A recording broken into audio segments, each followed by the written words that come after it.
Chicago opened the 1989 playoffs against Cleveland, but the underdog Bulls had little reason for confidence. We had struggled toward the end of that season, and our expectations going into the playoffs weren't very high. And those doubts appeared justified, as Cleveland, with one of the league's best records, asserted their dominance. Lobs inside, stolen from Jordan by Harper. Harper comes into the forecourt, drives the lane, wham with the right hand. But the Cavs had one obstacle standing in their path, Michael Jordan. An obstacle that seemed to grow larger with every game, as Jordan was carving up the Cleveland defense. Under 2 minutes to go, the Cavs have a foul to give. Jordan on the drive, and the big basket, he'll go to the line for a three-point play. The Bulls had extended the series to a fifth and deciding game, but as the scene shifted back to Cleveland, it appeared their hopes of an upset would finally be snuffed out. The Cavs came out firing as they tried to put Chicago away for good. Harper on the left, backing it on Pippen, comes around the Doherty pick to the line, to the lane, to the basket, good! Facing a frenzied crowd and an inspired Cavs team, Jordan and the Bulls saw their season slipping away. But Michael took it upon himself to lead them back, almost single-handedly keeping his team in the game. It's going to be Michael Jordan against the Cavs in the second half. As the game entered its crucial stretch, Doug Collins watched his young superstar continue to dominate. Jordan was relentless, and it seemed there was little Cleveland could do to stop him.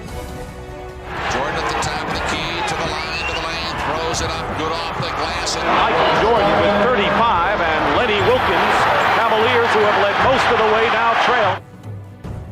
Jordan had given Chicago the lead and the momentum, but it was clear that the Cavaliers weren't about to fold.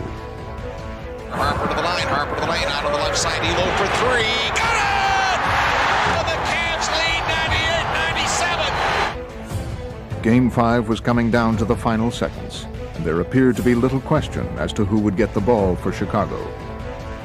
11 seconds to go. In the middle of the floor, Jordan has it. And Jordan puts up a jumper and hits with 6 seconds to go. The game had developed into a seesaw battle, with 6 lead changes in the final 3 minutes.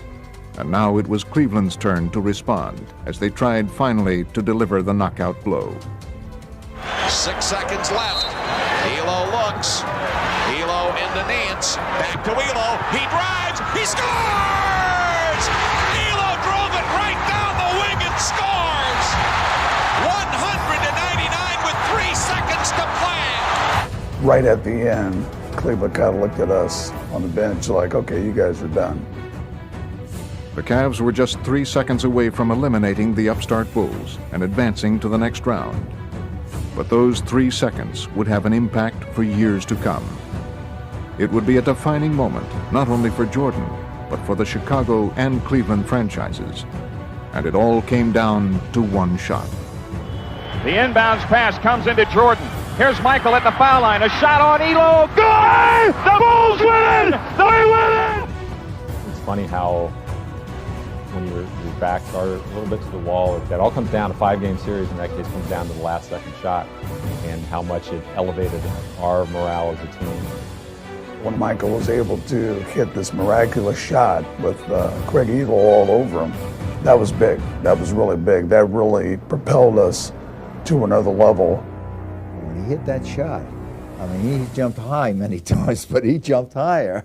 And in fairness, Doug Collins went roaring by out on the floor and hugged him. And I swear he put a dagger in the Cleveland franchise, not just in that team, but that team never could find a way to beat Michael Jordan.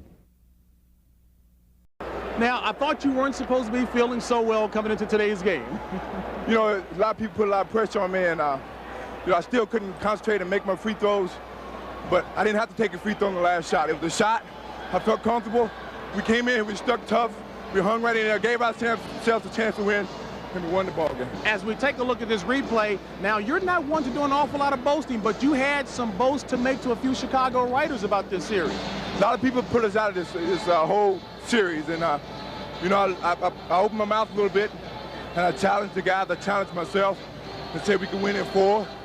But we didn't win in 4, we won in 5. I don't care how many we won in, we won, and that's all that counts. My last question. There's a pregame ritual that you go through. You're back in the locker room by yourself. There's a song that plays, and you said that was going to be your theme. What's that song that you listen to? Anita Baker, give it your best. Just go out and give it your all. And that's what I did. I felt that, we had to go out and play. The pressure was not on us, it was on them. We've beaten them here before.